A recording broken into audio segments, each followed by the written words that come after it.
إني خدمت هذا الوطن بلدي في عهد الملك عبد العزيز والملك سعود والملك فيصل والملك خالد والملك فهد رحمه الله جميعا، والآن في عهد الملك عبد الله.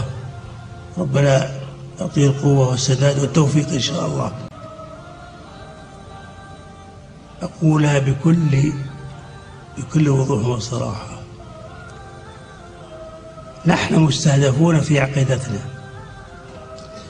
نحن مستهدفون في وطننا. أقول بكل وضوح وصراحة لعلمائنا الأجلاء ولطلبة علمنا ولدعاتنا وللأمرين بالمعروف والنهي عن المنكر ولخطباء المساجد: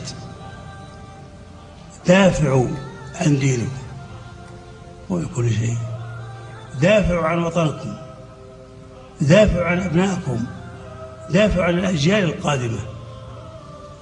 يجب أن نرى عمل إيجابي، ونستعمل كل وسائل العصر الحديثة في خدمة الإسلام، ونقول الحق ولا تأخذنا بالحق لومة لائم. فلنستعمل القنوات التلفزيونية ولنستعمل الإنترنت، وأنتم كل وقت تقرؤون وترون ماذا فيه. أرجوكم من الله عز وجل السداد والتوفيق.